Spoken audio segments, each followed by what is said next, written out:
YouTube. What's going on? I got a special guest. What's going on? Nice to meet you as well. You want to introduce yourself? I'm Shamaya. I don't know what else to say other than that. So Shamaya, you're a CNA. Yeah. Is being a CNA worth it? I guess it depends on. Hold that answer. Oh, okay. Hold that answer. So, how long you been a CNA first? Well, it's kind of been off, not off and on, but there's been gaps in the period I've worked as a CNA, but I've worked in healthcare for 3 years now, doing little different jobs. So, what are like the pros and cons? Pros and cons. Start with the pros first. Pros. I mean, you're doing something good to help people. Okay. It's something positive you're putting into the world, you know, helping heal other people. So I think it's a rewarding job, definitely. What else? You learn a lot because being a CNA, you kind of see a lot of situations. So you get insight on a lot of other medical conditions that patients might have, or just different equipment and things, different positions in healthcare, kind of is a base. So it is, I don't want to say the bottom of the barrel, but it's like the basics kind of sort of. So you start off there and then you can see what other positions are working your way up. So what's the difference between a CNA and a medical assistant? Okay, so a medical assistant, for one, has more training. So a medical assistant can stick people, like they are trained in phlebotomy. They're also trained usually in using like an EKG, so reading cardiac activity, seeing how your heart is pumping, if it's flowing the way it should. Plus a multitude of other things. You learn a lot about different medications, how they affect the body, but kind of like I said, brief surface area, that's almost like a starter position as well, just a little bit different from a CNA. Medical assistants work more in doctor's offices and maybe in a hospital or a lab or something of that nature, but CNAs are more focused in home. So it's more like a companion sort of job, but you also take care of home duties. Certain positions you might clean and cook and things of that nature. Other positions, you might just, like what I do, I mainly give people baths. I go from house to house and give them baths. How old are some of these people? I mean, they're up there. I have a couple of patients who are younger. I think the youngest I've seen is like maybe 59 years old. That's the youngest? Yeah. Well, no, actually no. It was a 33-year-old that I worked with recently. She was the youngest, but she's like an odd case. But typically I'm working with older adults. So you gotta wipe them and change their clothes? Change their clothes, you change their underwear, all of it. God bless your soul. Yeah, you gotta have the personality and the heart for it, really, you know. So I'm guessing that's one of the cons. That's what I was gonna say, yeah, leading to the cons. If you aren't comfortable with seeing people undressed or naked, you know, it's not the job for you. Or if you feel, I guess if you don't want to work for other people, if you rather focus on yourself, you kind of have to give your all when you're working. So it can take a lot out of you, and I've experienced that working, you know, taking care of everybody else and maybe not having so much time for myself to focus on me. So it is a lot as far as just want to make sure you give quality care. And if you just don't have the personality for it, sometimes it doesn't work for a lot of people. Maybe one of the other cons, it is, like I said, kind of like a basic position. You learn just what you need to know, vital signs. You do have to learn as far as how do you take care of people, maybe the very surface of health conditions, certain things you might run into in the workplace, but it's very surface level, so you don't get paid but so much as well. So what's the salary? Take a guess. Salary. The highest, maybe the lowest. I was gonna say, if we're doing like a range, I would say maybe the lowest you're making around 20,000, maybe like the lower half of the 20,000s, like the 22,000, 24,000. But then if it's the highest, it's still not that great I would say maybe 26 or 27,000, but that's probably with 20, 30 years of experience, you know. It's not really a job where I guess they increase the pay a whole lot unless you increase your training. So if you go back to school and get more training, you can either, from a CNA, you can step up and go to an RMA. It is a registered medication aid. So you do the task of a CNA, like bathing the person, getting them ready for the day, but you also can administer their medications to them. So it's a little bit of a step up, and I think you get paid more doing that. But other than that, I mean, there's other branches, how you asked me about the medical assistant, or if you want to just go to nursing or a LPN or something like of that nature. Okay. So what's the process like? How long you got to be in school? How many trainings you have to do, certification? Yeah. How long do you do? Well, for me, I got mine actually at a young age. I was able, while I was in high school, I was able to go to a school called New Horizons, and they were able to get me my CNA certification when I was 17 years old. Wow. And it didn't take but a year. You just do it while you're in high school, and you go to that school and learn your trade for half of the day, and then the other half of the day you do your normal high school classes.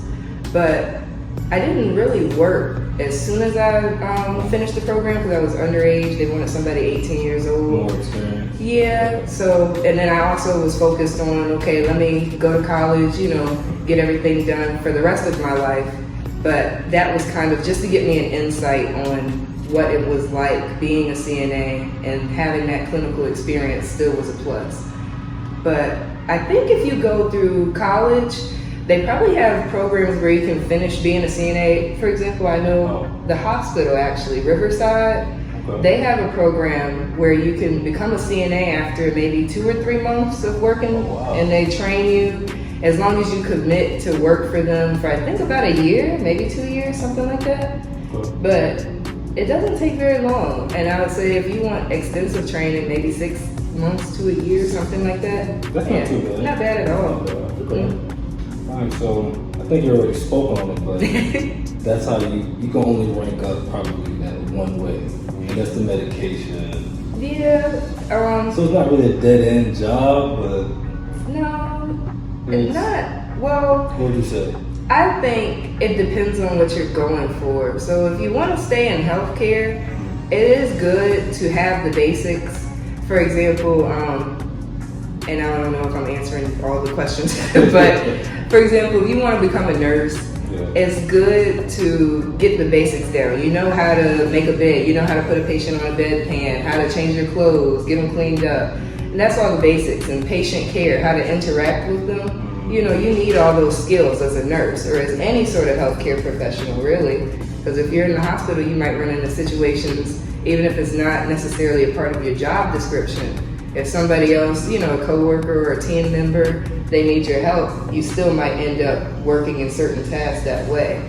So I think it's good just to get the basics, and growing wise, I think it's good to go ahead and take that first step, then go back to school, and then decide, okay, from there, what else do I want to do?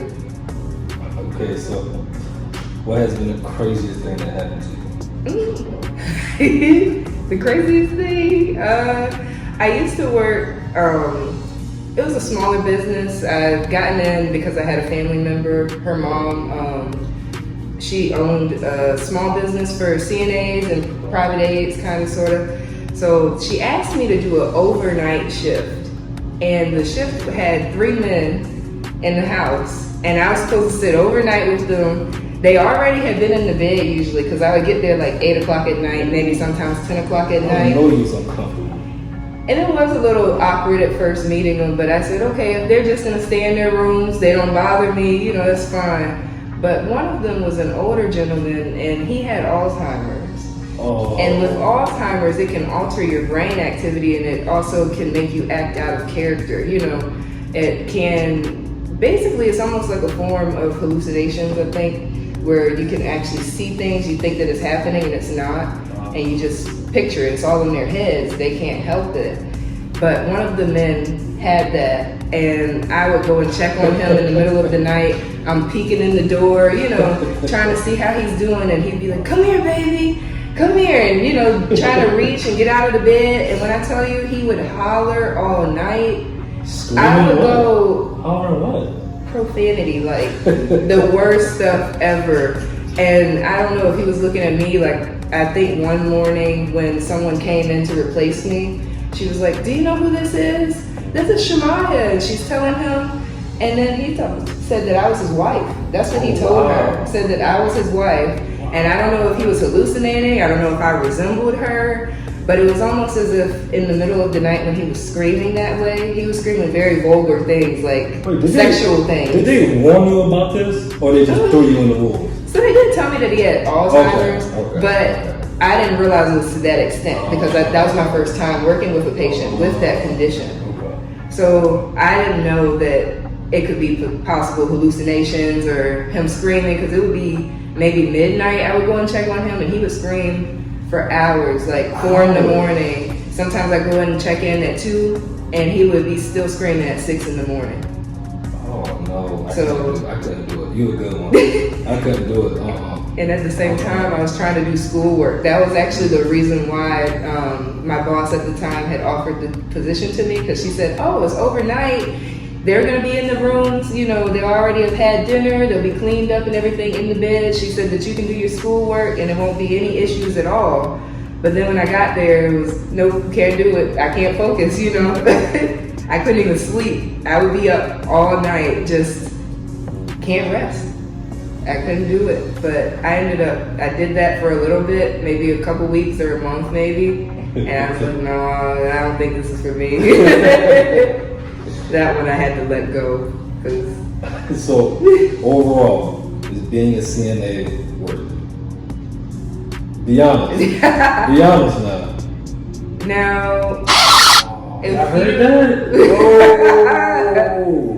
You made a good argument like it was. I thought he was going to say yes. That's because that's not what I want to do. That's not my final stop. For some people, they're content with that, Okay. So I was going to say it depends on what you're looking for.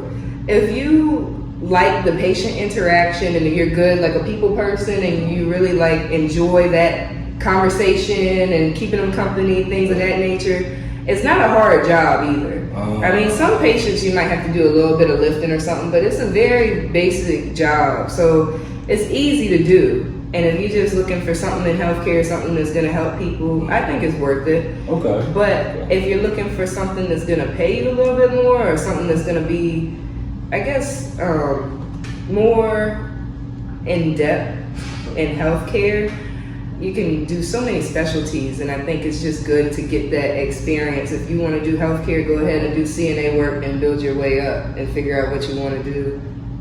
Okay. Well, you heard what she said. It's not worth it. If you're going to be a CNA, look into it first.